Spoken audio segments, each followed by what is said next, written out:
Hey friends, welcome to the Raising Boys and Girls podcast. I'm Sissy Goff. And I'm David Thomas. And I'm Melissa Trevathan. And we're so glad you've joined us for this conversation. Let's dive in.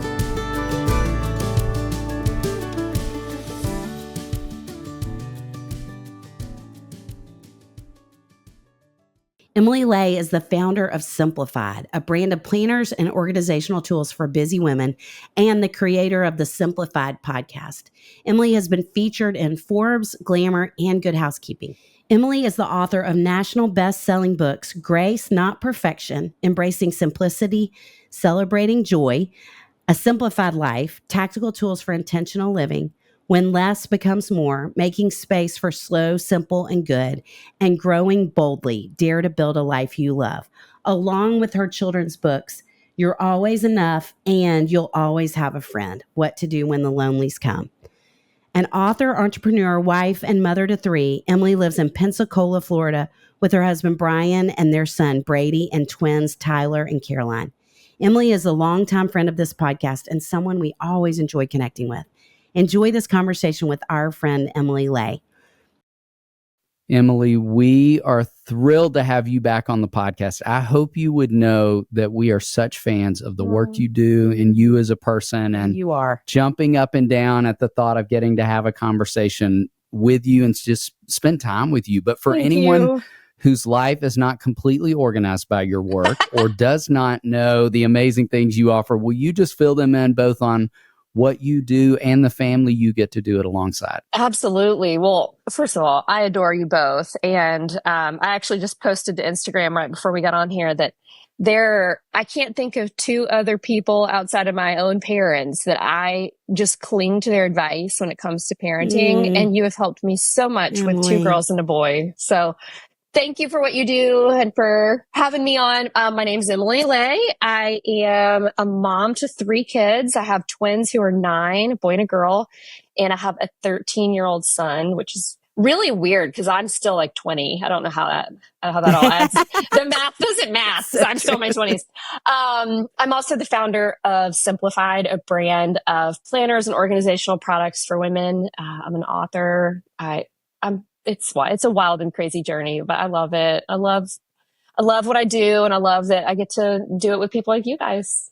Well, us too. We are so honored. Yeah. And besides all of the beauty and creativity you have brought into the world through Simplified, but also through your books for grownups, you have these 2 children's books that we adore. Thank you. The newest we were just talking about that I got to read with Henry is called You'll Always Have a Friend, What to Do When the Lonelies Come. And I love that you're normalizing lonely for kids. Yeah. Feels so important to help them understand that. And Henry and I got to have this really great conversation. He's 5. And we got to have a great conversation about those feelings. I mean, it just opened up this really beautiful, I don't know, me learning more about him than I knew before from having read that book. So thank you, friend, for that. Thank you. So grateful. And will you talk about what inspired you to write it? Yeah. I think it's so fun that we're having this conversation right now because back to school is coming before we know it somehow. And I feel like the best kids books that are out there, at least the ones that we read here in our house, are the ones that open up the doors for those conversations where your kids, I don't know about Henry, but mine, they just unpack a little bit at night. When you're there with them, they start to, like somebody said once, unburden their soul a little bit, and I think those conversations are so important. And so You'll Always Have a Friend was actually born out of a conversation that I was having with one of my kiddos about doing a scary new thing, which is starting at a new place in a new class with new friends. And who am I going to sit with at lunch? What if I don't have anybody to play with on the playground? And even though those are quintessential childhood experiences, they're things that even adults can relate to. And I remember thinking and having this conversation, I remember going through that as a kid, but I still have that feeling now when I go to a conference and I think, who am I going to sit next to? Are the people going to be nice to me? And so it's something we all have in common, and knowing what to do or how to tactically put yourself out there, no matter who you are or where you come from or anything, knowing how to make friends and how to reach out to other people proactively is really important. So Yeah, you'll always have a friend came from that. Okay, Emily, one of the things we absolutely love is the practical strategies for when kids encounter the Lonelies. Will you walk us through a few of those? Yeah.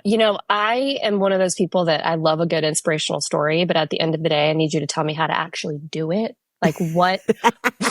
I love the idea of having an organized home, but like, how do you do your laundry? What do you, how do you do the cleaning and the things? And so when it comes to writing, I tend to think the same way and think it's all well and good to think you'll make new friends. There'll be nice people to sit with. But like, what if there's not? What if somebody doesn't come up to you and say, hey, come sit with me in the lunchroom? And it's funny because there's a scene within the book of a little girl. This was illustrated by Romina Galata, and she's incredible. A little girl holding a lunch tray, and she's walking into the lunchroom, and everybody has people to sit with, and she's looking around, and that feeling in her heart where she's like, what do I do? Where do I go?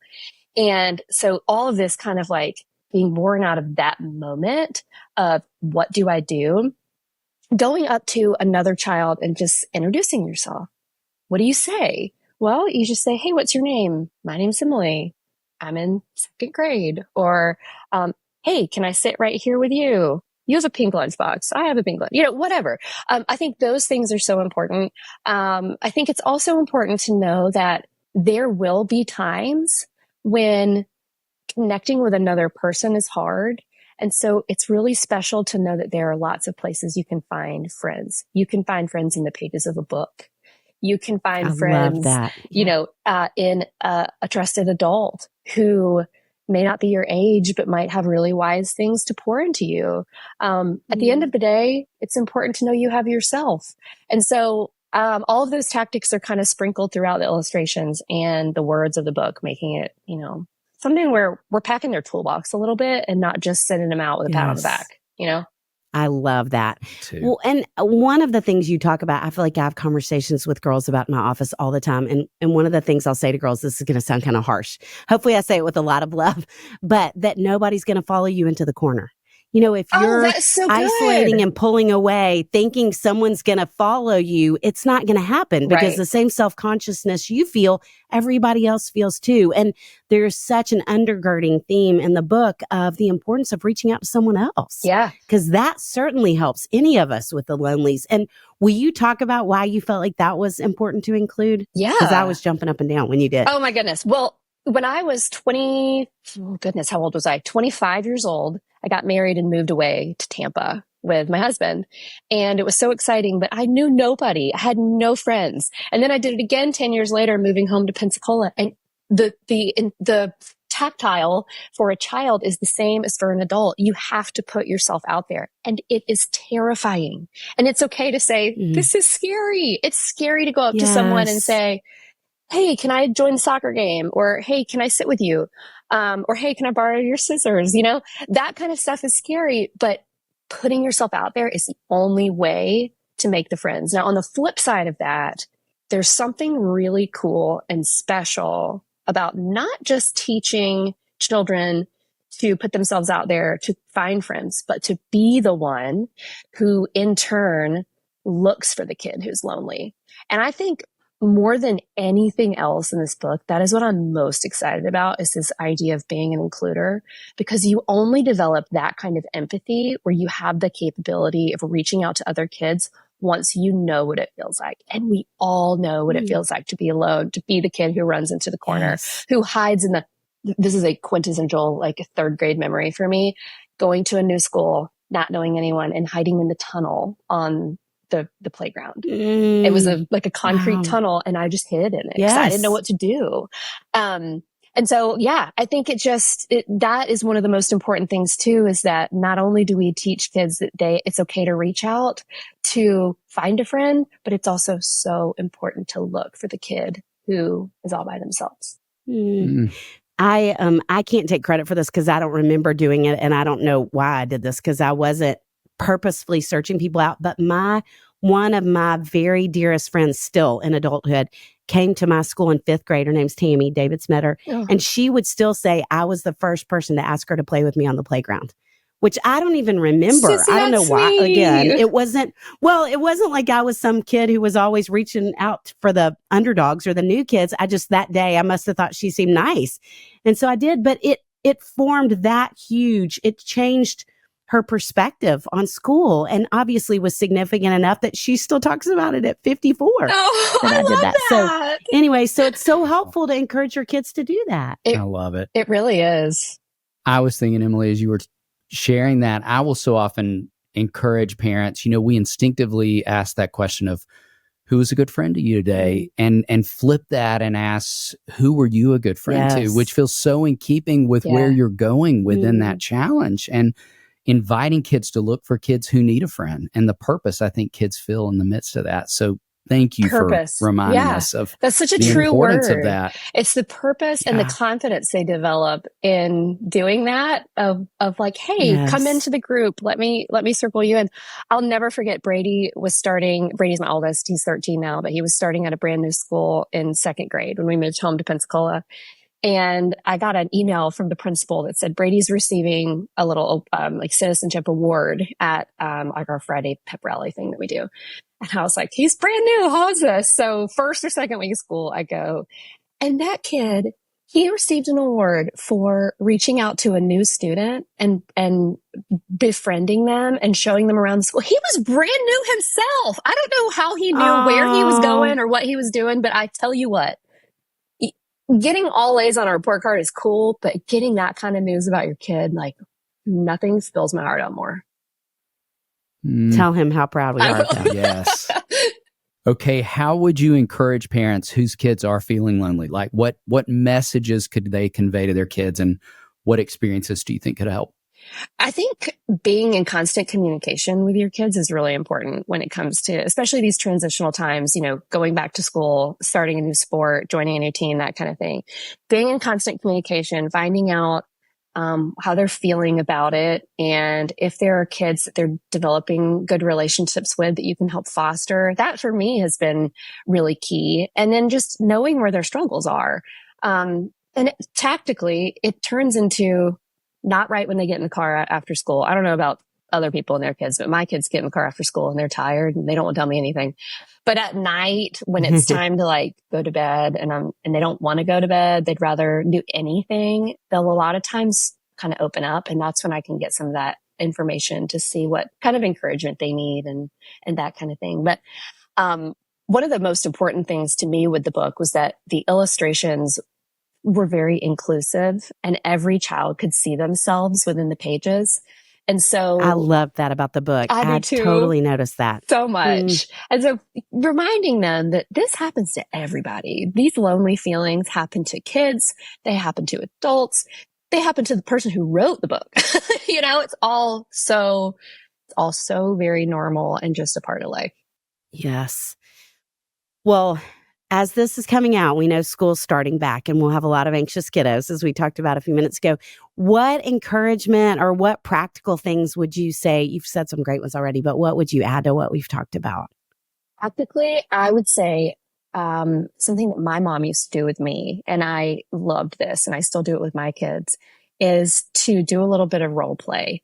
And so have a moment with your child where you say, okay, you're in the classroom. It's free time. All the kids have kind of grouped up. You have nobody because you don't know anybody yet. What do you do? Let's pretend like I'm a kid who's sitting with three other ones playing a board game. What do you say?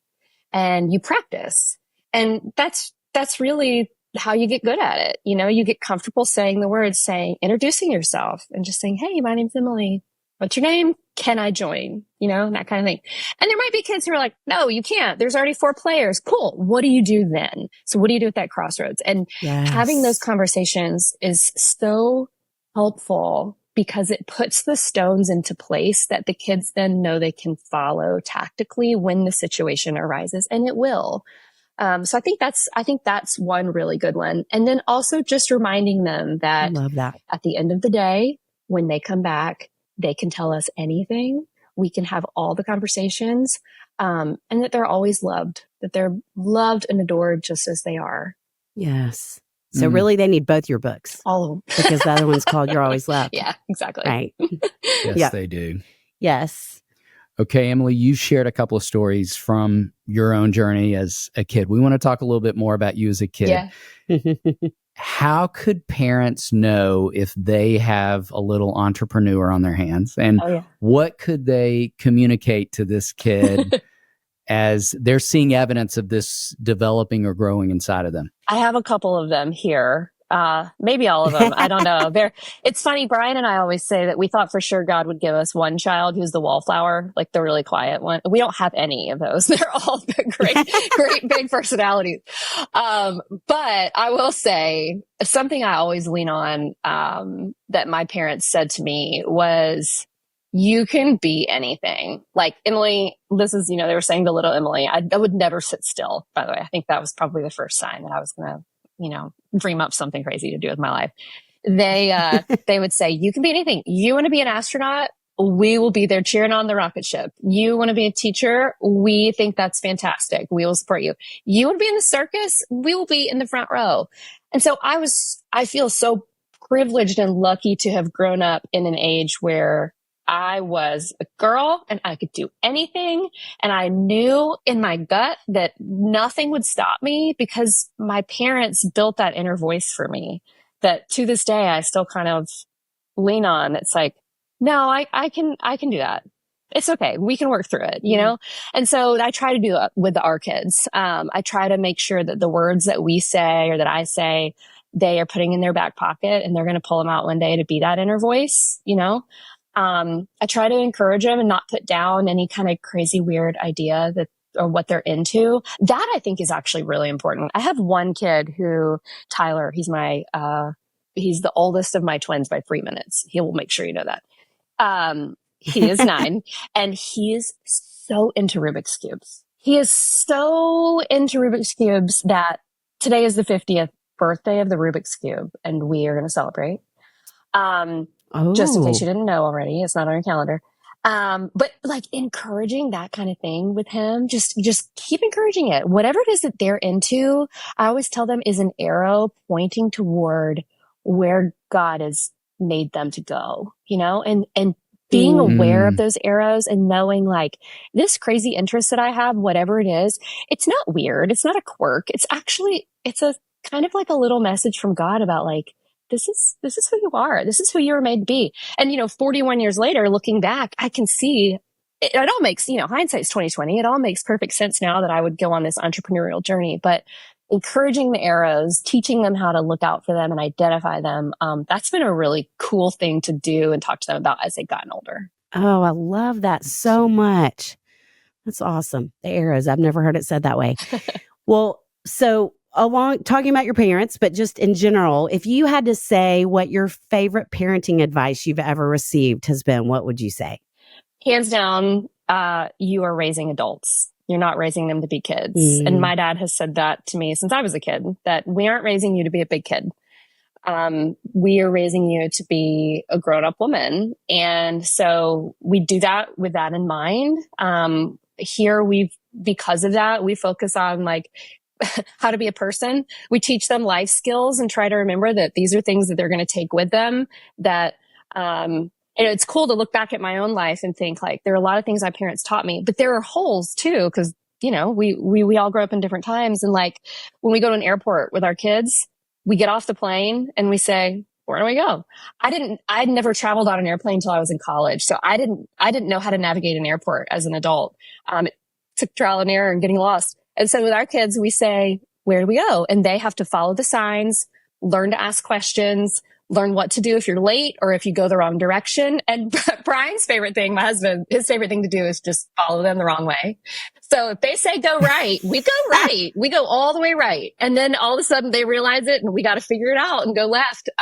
But that kind of thing is really cool. And just remembering that these are things they're going to take with them as adults, into the world, That is so good. The amount of kids I know who don't know how to call and order pizza and are afraid to call and order pizza. Oh, yeah. I mean, I love that you're doing that. And as a matter of fact, if you're listening and you don't already follow Emily on social media, please follow Emily on social media, because you did a whole series on Instagram about how to be a person camp. Isn't that what you called it? I did. Yeah, it was during the pandemic and we were bored out of our minds and we couldn't go to camp that summer. So we decided we were going to do how to be a person camp. And my kids were, gosh, they were little. Maybe the twins were 4, Brady was 8. And we made a whole list on a poster board. I still have it, of all the things that they just need to know: how to make a sandwich, how to call and order pizza, how to introduce yourself and shake a hand and all that. And we keep adding to it. But it's so fun to me, and it's so fun to them, believe it or not, because it's like a challenge each time to get good at something that grown-ups do, you know? I love that so much. And you also do a thing in August where, I don't know what you call it, where it's like a certain amount of days to help you kind of organize. What is it called? Yeah, we do it in January, but we kind of revamp it in August. January, just kidding. No, we revamp it in August because we have, with our planners with Simplified, we kind of have 2 fresh start dates. We have January and we have August with the school year. So we kind of bring back up our, we call it the Simplicity Challenge. And it's something I made for myself because I was incredibly overwhelmed as a new mom, you know, with little kids and writing my first book and running a company and all that. And it's 30 all the things. It's 30 steps. They all cost $0. They're all just easy things you can do in 15 minutes to help simplify your life, make it a little bit easier. And it adds up, you know? Oh, it's like my love language. I get so excited every time I see any of those posts. I'm always like, thank you, Emily. Yes. So follow Emily if you're not already. Follow Emily, read Emily, all the things. Yes. Y'all are so sweet. Be organized by Emily. Yes, yes. You'll thank us later. Yes. Emily, we've had the opportunity to talk tacos with you before, so we're going to flip our last question, and we'd love to ask you, what would you say is your favorite family meal right now? And could we have the recipe for our show notes? Absolutely. You guys, this is so funny. It's not available yet to pre-order, but I wrote a cookbook, which is hysterical because that is amazing. It's been the biggest writing journey. I've written 12 books. It's been the biggest writing journey of my life because I don't like cooking. And I'm very open about that. It makes a mess, takes too long, the whole thing. But I do enjoy feeding my family. And so I have a slew of ideas. I would say right now, what is one of our favorite things to make as a family? You know what I love? And this is more fun kind of like in the fall season when football season comes around. But it's the first recipe that I learned by heart when I moved out on my own. And I knew very little about, my mom swears, she's like, I tried to teach you how to cook. You just weren't interested. You were too busy. But we call it cowboy soup, and it's so good. It's 5 cans of beans. Doesn't matter what kind. You pick whatever kind you want. I just do all different ones. You rinse them off, put them in a big bowl thing pan on the stove. See how great it is that I wrote a cookbook? Bowl thing pan. And I put it in a Dutch oven. And then you put a packet of taco seasoning, a packet of ranch seasoning, and a can of Rotel tomatoes. And you can doctor it up with like corn, and you can do sour cream on top and an avocado and whatever. It's kind of like a really easy chili. So good. Oh, you got to put a can of water in there too. But it's so good. It's absolutely delicious. My whole family loves it. We make it all the time. It's really good. Big taco fan. Sounds amazing. That's yes, totally. That's going to be a good fall recipe. Absolutely. I can make that for the boys. Yes. I love it. Emily, thank you so much. Thank you guys. I wish we could had a million more questions because we could just be on here with you forever. Oh, I agree. It's so fun to get to talk with you. I'm so thankful for everything that you guys put out into the world, and you have helped me in numerous ways, so many ways. And so thank you. Thank you for you guys. We've actually, and I can totally say this on the podcast because my kids are really open about it, but we found a local counselor to work with, who's wonderful. Thanks to what you guys put out there. I was like, we need this in our life, you know, just to kind of have a person to talk to as we get older. And so thanks for normalizing that and putting that out into the world too. I have a parent one time who told her daughter, counseling's for healthy people. I love that. True. And I completely agree. I know. It really is. Yeah. Well, thank you. We are so grateful for you and so honored to call you friend. Absolutely. It's fun to have you on. Back at you. So good to be with you today.